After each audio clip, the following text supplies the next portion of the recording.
ಸ್ನೇಹಿತರೆ ನಮಸ್ಕಾರ, ನಾನು ರವೀಂದ್ರ ಜೋಶಿ. ಭಾರತೀಯ ಜನತಾ ಪಕ್ಷದವರು ತಲೆ ಕೆಡಿಸಿಕೊಂಡಿದ್ದಾರೋ ಇಲ್ಲವೋ ಗೊತ್ತಿಲ್ಲ. ಭಾರತೀಯ ಜನತಾ ಪಕ್ಷವನ್ನು ನಂಬಿದಂಥ ಮತದಾರರು ಇದರ ಬಗ್ಗೆ ಆಲೋಚನೆ ಮಾಡ್ತಾ ಇದ್ದಾರೋ ಗೊತ್ತಿಲ್ಲ. ಆದರೆ ಒಬ್ಬರು ಇದರ ಬಗ್ಗೆ ತುಂಬ ಆಲೋಚನೆ ಮಾಡ್ತಾ ಇದ್ದಾರೆ. ಅದು ಈ ದೇಶದ ವಿಪಕ್ಷಗಳು, ಈ ದೇಶದ ಎಡಚರರು, ಈ ದೇಶದ ವಿಚಾರವಾದಿಗಳು, ಈ ದೇಶದ ಬುದ್ಧಿಜೀವಿಗಳು. ಏನದು? ನರೇಂದ್ರ ಮೋದಿ ಅವರು ಒಂದು ಸ್ಲೋಗನ್ನನ್ನು ಬಿಡುಗಡೆ ಮಾಡಿದರು, ಇಸ್ ಬಾರ್ 400 ಕೆ ಪಾರ್ ಅಂತ. ಇದು ಲೋಕಸಭೆಯಲ್ಲೂ ಕೂಡ ಪ್ರತಿಧ್ವನಿಸ್ತು. ಅದಾದ ಮೇಲೆ ಈ ದೇಶದಲ್ಲಿ ಯಾವ ರೀತಿಯ ನರೇಟಿವ್ ಸೃಷ್ಟಿಯಾಗಿದೆ ಅಂದರೆ, ಯಾರೇ ಎಲ್ಲೇ ಸಿಕ್ಕರೂ ಕೂಡ ಕೇವಲ 400ರ ಅಂಕಿಯ ಬಗ್ಗೆ ಮಾತಾಡ್ತಾರೆ ವಿನಃ ಇದು ಹೇಗೆ ಸಾಧ್ಯ ಆಗುತ್ತೆ, ಸಾಧುವ ಅನ್ನೋದ್ರ ಬಗ್ಗೆ ಮಾತಾಡ್ತಾರೆ ವಿನಃ ವಿಪಕ್ಷದವರಿಗೆ ಎಷ್ಟು ಸ್ಥಾನಗಳು ಬರ್ತಾ ಇದ್ದಾವೆ ಅಂತೆ ಇಲ್ಲಿವರೆಗೂ ಈ ದೇಶದಲ್ಲಿ ಯಾರೂ ಕೂಡ ಚರ್ಚೆಯನ್ನು ಮಾಡ್ತಾ ಇಲ್ಲ. ಉಳಿದವರು ಬಿಡಿ, ಈ ದೇಶದ ಮಹಾನ್ ನಾಯಕನ ಹಂಚ್ಕೊಂಡಿರುವಂಥ ರಾಹುಲ್ ಗಾಂಧಿ ಕೂಡ ಇದ್ರ ಬಗ್ಗೆ ಮಾತಾಡ್ತಾ ಇಲ್ಲ. ತನ್ನ ಪಕ್ಷಕ್ಕೆ ಎಷ್ಟು ಸೀಟ್ಗಳು ಬರ್ತವೆ ಅಂತ. ಈ ದೇಶದ ಜೈಲಿನಲ್ಲಿರಬೇಕಾದಂಥ ಲಾಲು ಯಾದವ್ ಇದ್ರ ಬಗ್ಗೆ ಮಾತಾಡ್ತಾ ಇಲ್ಲ. ಈ ದೇಶದ ಅರವಿಂದ್ ಕೇಜ್ರಿವಾಲ್ ಜೈಲಿನಿಂದ ಹೊರಗಡೆ ಬಂದಂಥ ಮನುಷ್ಯ ತಮ್ಮ ಇಂಡಿಯಾ ಅಲಯನ್ಸ್ಗೆ ಎಷ್ಟು ಸೀಟ್ ಬರ್ತವೆ ಅಂತ ಮಾತಾಡ್ತಾ ಇಲ್ಲ. ಎಲ್ಲರೂ ಮಾತಾಡ್ತಾ ಇರೋದು 400ರ ಅಂಕಿಯನ್ನು. ಈ 400ರ ಅಂಕಿಯನ್ನು ಹೇಗೆ ನರೇಂದ್ರ ಮೋದಿ ತಲುಪಲಾರರು ಮತ್ತು ಹೇಗೆ ತಲುಪಬಾರದು, ಎರಡೇ ವಿಚಾರವಾಗಿ ಇವತ್ತು ನರೇಟಿವ್ ಸೃಷ್ಟಿ ಆಗ್ತಾ ಇರುವಂಥದ್ದು. ನೋಡಿ, ಒಬ್ಬ ಮನುಷ್ಯ ಚಾಣಾಕ್ಷನಾಗಿದ್ದರೆ, ರಾಜಕೀಯ ಮುತ್ಸದಿಯಾಗಿದ್ದರೆ, ಜನರನ್ನು ತನ್ನೆಡೆಗೆ ಹೇಗೆ ಸೆಳೆಯಬೇಕು ಅಂತ ಆಲೋಚನೆ ಮಾಡಿದರೆ ಅದು ಕೇವಲ ಮತ್ತು ಕೇವಲ ನರೇಂದ್ರ ಮೋದಿ ಮಾತ್ರ. ಆತ ಸುಮ್ಮನೆ ಹಿಂಗೆ ಬಿಟ್ಟದ್ದು. ಯಾವ ಕಾರಣಕ್ಕಾಗಿ ಬಿಟ್ಟದ್ದು? ತನ್ನ ಬಳಿ ಇರುವಂಥ ಈ ದೇಶದ ಭಾರತೀಯ ಜನತಾ ಪಕ್ಷದ ಕಾರ್ಯಕರ್ತರೇನಿದ್ದಾರೆ ಅವರಲ್ಲೊಂದು ಉಮೇದು ಸೃಷ್ಟಿಯಾಗಲಿ, ಅವರೊಂದು ರಣೋತ್ಸಾಹ ಬರಲಿ, ಅವರು ಉತ್ಸಾಹದಿಂದ ಕೆಲಸ ಮಾಡಲಿ ಅಂಥೇಳಿ ಒಂದು ಟಾರ್ಗೆಟನ್ನು ಫಿಕ್ಸ್ ಮಾಡಿದರು. ಟಾರ್ಗೆಟ್ 400 ಅಂತ. ಸಾಧುವ ಅಸಾಧುವ ಅದು ಬೇರೆ ವಿಚಾರ. ಆದರೆ ಹೇಳಿದ ಮಾತನ್ನು ಹೇಗೆ ವೇದ ಅಂತ ತಿಳ್ಕೊಂಡು ಇದನ್ನು ಉಳಿದವರು ಪಾಲಿಸಿಕೊಂಡು ಬರ್ತಾ ಇದ್ದಾರೆ. ನೀವು ಪ್ರತಿ ದಿವಸ ಪತ್ರಿಕೆಯನ್ನು ತೆಗೆದು ನೋಡಿ, ಒಬ್ಬರಿಲ್ಲ ಒಬ್ಬರು ಈ 400 ಬಗ್ಗೆ ಮಾತನಾಡಿರ್ತಾರೆ. ಪ್ರತಿಯೊಬ್ಬರು ತಮ್ಮದೇ ಆದಂಥ ಲೆಕ್ಕಾಚಾರ ಹೇಳ್ತಾರೆ. ಮೋದಿಯವರಿಗೆ 220 ಬರುತ್ತೆ, ಮೋದಿಯವರಿಗೆ 180 ಬರುತ್ತೆ, ಮೋದಿಯವರಿಗೆ 150 ದಾಟೋದು ಕಷ್ಟ ಇದೆ ಅಂತಲೇ ಮಾತಾಡ್ತಾರೆ ವಿನಃ ನಮಗೆಷ್ಟು ಬರುತ್ತೆ ಅಂತ ಒಬ್ಬರು ಹೇಳಲಿಕ್ಕೆ ಸಿದ್ಧರಿಲ್ಲ. ಅಂದರೆ ಯಾವ ನರೇಟಿವನ್ನು ತಮಗೆ ತಾವು ಸೃಷ್ಟಿ ಮಾಡ್ಕೋಬೇಕಾಗಿತ್ತೋ ಅವರು ನರೇಂದ್ರ ಮೋದಿಯವರ ಬಲೆಯಲ್ಲಿ ಸಿಲುಕಿ ವಿಲ ವಿಲ ವಿಲ ವಿಲ ಒದ್ದಾಡ್ತಾ ಇದ್ದಾರೆ. ಹಾಗಾದರೆ 400ರ ಗಡಿಯನ್ನು ನರೇಂದ್ರ ಮೋದಿ ಅವರು ತಲುಪಬಹುದಾ? ಇವತ್ತು ನೀವು ಇದರ ಬಗ್ಗೆ ಚರ್ಚೆ ಮಾಡೋಣ. ಈ 400 ಅನ್ನೋ ನಂಬರ್ ಇದೆಯಲ್ಲ, ಈಗಾಗಲೇ ನನ್ನ ಬಳಿ ಇದೆ ಅಂತ ಮೊನ್ನೆ ಈ ಸಂದರ್ಶನದಲ್ಲಿ ಹೇಳಿದ್ದಾರೆ ನರೇಂದ್ರ ಮೋದಿ. ನನ್ನ ಬಳಿ ಈಗಾಗಲೇ 400 ಗಡಿ ಇದೆ. ಹೋದ ಸಲ 2019ರಿಂದ 2014ರಿಂದ 19ರ ಅವಧಿ ಇದೆಯಲ್ಲ, ಆ ಅವಧಿ ಆದಮೇಲೆ 2ನೇ ಟರ್ಮ್ಗೆ ಏನು ಬಂದೆ, ಆವಾಗ ನಾನು ಎಲ್ಲ ನನ್ನ ಆರ್ಟಿಕಲ್ 370 ಅಥವಾ ತ್ರಿವಳಿ ತಲಾಖು ಇವೆಲ್ಲಕ್ಕೂ 400 ಜನರ ಸಹಾಯ ಪಡೆದೇ ನಾನು ಲೋಕಸಭೆಯಲ್ಲಿ ಮತ್ತು ರಾಜ್ಯಸಭೆಯಲ್ಲಿ ಪಾಸ್ ಮಾಡ್ಕೊಂಡಿರೋದು. ನನ್ನ ಜೊತೆ NDAನಲ್ಲಿ ಇಲ್ಲದೆ ಇರಬಹುದು, BJD ಅವರು ನನಗೆ ಓಟ್ ಹಾಕಿದ್ದಾರೆ, ಬೇರೆ ಬೇರೆ ಪಕ್ಷದವರು ನನ್ನ ಪರವಾಗಿ ಓಟ್ಗಳನ್ನು ಹಾಕಿದ್ದಾರೆ. ಆದ್ದರಿಂದ ನನ್ನ ಸಂಖ್ಯೆ 400 ಅಂತ ಇದ್ರ ಬಗ್ಗೆ ಸ್ಪಷ್ಟನೆಯನ್ನು ನರೇಂದ್ರ ಮೋದಿ ಕೊಟ್ಬಿಟ್ಟಿದ್ದಾರೆ. ಆದರೆ ಈ ಬಾರಿ ನರೇಂದ್ರ ಮೋದಿ ನೇರವಾಗಿ NDA ಮೂಲಕ 400 ಗಡಿಯನ್ನು ತಲುಪ್ತಾರ? ಪ್ರಶ್ನೆ ಉದ್ಭವ ಆಗೋದಲ್ಲಿ. ಹಾಗಾದರೆ ಕಾಂಗ್ರೆಸ್ ಯಾವತ್ತಾದರೂ 400 ಗಡಿಯನ್ನು ತಲುಪಿತ್ತಾ? ಒಂದೇ ಒಂದು ಬಾರಿ ಸ್ವಾತಂತ್ರ್ಯೋತ್ತರ ಇತಿಹಾಸದಲ್ಲಿ 1952ರಿಂದ ಇಲ್ಲಿಯವರೆಗೂ ಒಂದೇ ಒಂದು ಬಾರಿ ಕಾಂಗ್ರೆಸ್ ಪಕ್ಷ 400 ಗಡಿಯನ್ನು ದಾಟಿತ್ತು. ಅದು 1984ರಲ್ಲಿ.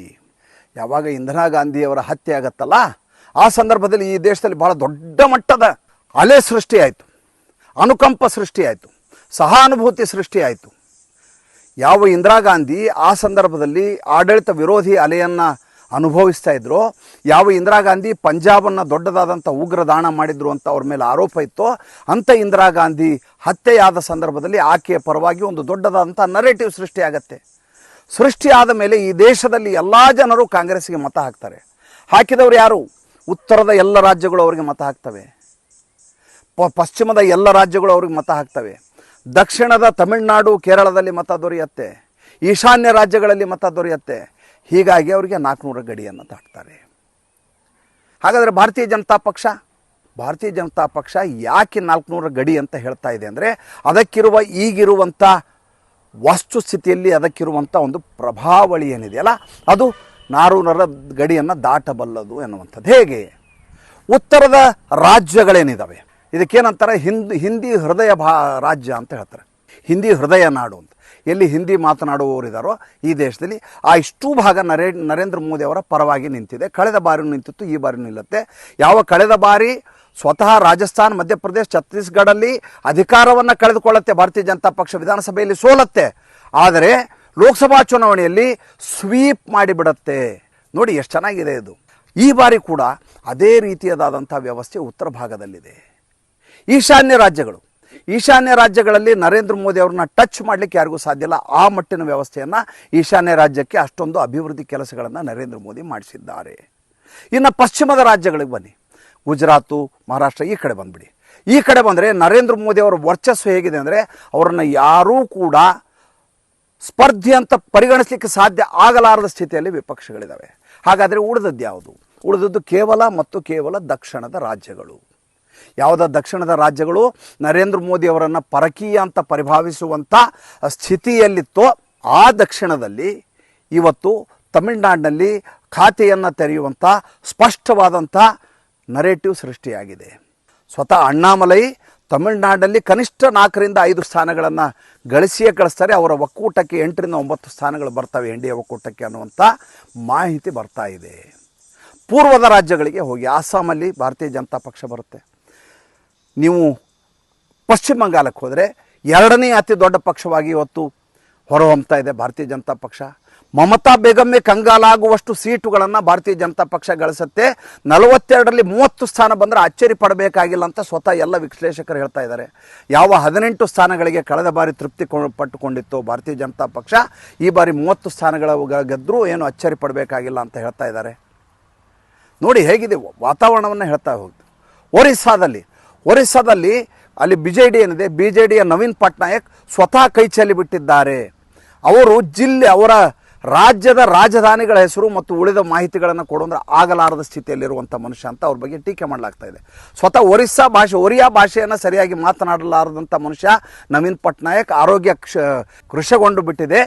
ಪಾಂಡ್ಯನ್ ಎನ್ನುವಂಥ ಒಬ್ಬ ತಮಿಳು IAS ಆಫೀಸರ್ನ ಇಟ್ಕೊಂಡು ರಾಜಕಾರಣ ಮಾಡ್ತಾ ಇದ್ದಾರೆ. ಅವರು ಯಾವುದೇ ಕಾರಣಕ್ಕೂ ಈ ಬಾರಿ ಗೆಲ್ಲೋದಿಲ್ಲ, ಸರಿಯಾಗಿ ಈ ಸಲ ಅವರಿಗೆ ಬಹುಮತ ಸಿಗೋದಿಲ್ಲ ಅನ್ನುವಂಥ ಸ್ಪಷ್ಟ ಮಾಹಿತಿಗಳಿದೆ. ಹಾಗಾದರೆ ಉಳಿದದ್ದು ಯಾವುದು? ಉಳಿದದ್ದು ದಕ್ಷಿಣದ ಕರ್ನಾಟಕ ಮತ್ತು ಕೇರಳ. ಕರ್ನಾಟಕದಲ್ಲಿ ಇವರಿಗೆ ಒಂದಷ್ಟು ಮೈನಸ್ ಆಗುವ ಎಲ್ಲ ಸಾಧ್ಯತೆಗಳಿದ್ದಾವೆ. ಕಳೆದ ಬಾರಿ 25+1 ಸುಮಲತಾ ಅವರು ಸೇರಿ 26 ಸ್ಥಾನಗಳನ್ನು ಗಳಿಸಿತ್ತು, ಅಷ್ಟು ಸ್ಥಾನಗಳನ್ನು ಈ ಬಾರಿ ಗಳಿಸಲಾರದು. ಸುಮಾರು 20ರಿಂದ 22 ಸ್ಥಾನಗಳು ಜನತಾದಳ ಮತ್ತು ಭಾರತೀಯ ಜನತಾ ಪಕ್ಷ ಎರಡು ಸೇರಿ ಸಿಗುವ ಸಾಧ್ಯತೆಗಳೇ. ಒಂದು 4-5 ಸ್ಥಾನಗಳು ಕಡಿಮೆ ಆಗುವಂಥ ಸಾಧ್ಯತೆ ಇದೆ. ಆದರೆ ಕೇರಳದಲ್ಲಿ ಖಾತೆಯನ್ನು ತೆರೀತಾರೆ ನರೇಂದ್ರ ಮೋದಿ ಅನ್ನುವಂಥ ಸ್ಪಷ್ಟವಾದಂಥ ಮಾಹಿತಿಗಳು ಲಭ್ಯ ಆಗ್ತಾ ಇದ್ದಾವೆ. ಇನ್ನು ಉಳಿದದ್ದು ಯಾವುದು? ಅತಿ ಹೆಚ್ಚು ಸ್ಥಾನಗಳಿರುವಂಥ 48 ಸ್ಥಾನಗಳ ಮಹಾರಾಷ್ಟ್ರ. ನೋಡಿ, ಮಹಾರಾಷ್ಟ್ರದ ರಾಜಕಾರಣವನ್ನು ಹೇಗೆ ನುಚ್ಚು ನೂರು ಮಾಡಲಾಗಿದೆ ಅಂದರೆ, ಇವತ್ತು ಶರದ್ ಪವಾರ್ ಹೇಳ್ತಾ ಇದ್ದಾರೆ ಎಲ್ಲ ಪ್ರಾದೇಶಿಕ ಪಕ್ಷಗಳು ತಮ್ಮ ಅಸ್ಮಿತೆಯನ್ನು ಕಳ್ಕೊತಾ ಇದ್ದಾರೆ, ಆದ್ದರಿಂದ ಕಾಂಗ್ರೆಸ್ ಜೊತೆ ಒಗ್ಗೂಡಿ ಮುಂದೆ ಒಂದು ಶಕ್ತಿಯಾಗಿ ಹೊರಹೊಮ್ಮಬೇಕು ಅಂತ ಹೇಳ್ತಾ ಇದ್ದಾರೆ. ಅಂದರೆ ಅವರು ಸೋಲನ್ನು ಒಪ್ಪಿಕೊಂಡು ಬಿಟ್ಟಿದ್ದಾರೆ ಅಂತ. ಉದ್ಧವ್ ಠಾಕ್ರೆಗೆ ಏನು ಮಾತಾಡಬೇಕು ಅರ್ಥ ಆಗಲಾರದೆ ನರೇಂದ್ರ ಮೋದಿ ಅವರನ್ನು ಟೀಕೆ ಮಾಡಿಕೊಂಡು ಓಡಾಡ್ತಾ ಇದ್ದಾರೆ. ಅಲ್ಲಿಗೆ ಕಳೆದ ಬಾರಿ 48ಕ್ಕೆ 41 ಸ್ಥಾನಗಳನ್ನು ಭಾರತೀಯ ಜನತಾ ಪಕ್ಷ ಮತ್ತು ಶಿವಸೇನೆ ಆ ಮೈತ್ರಿಕೂಟ ಗಳಿಸಿತ್ತು. ಈ ಬಾರಿ ಆ ನಂಬರನ್ನು ಮೀರಿ ಗೆಲ್ಲುವಂಥ ಎಲ್ಲ ಸಾಧ್ಯತೆಗಳಿದ್ದಾವೆ. ಜೊತೆಗಿರುವಂಥ ಬಿಹಾರದಲ್ಲಿ ನಿತೀಶ್ ಕುಮಾರ್ಗೆ ಜನ ಓಟ್ ಹಾಕದೇ ಇರಬಹುದು ಪಲ್ಟುರಾಮ್ ಅನ್ನುವಂಥ ಕಾರಣಕ್ಕೋಸ್ಕರ.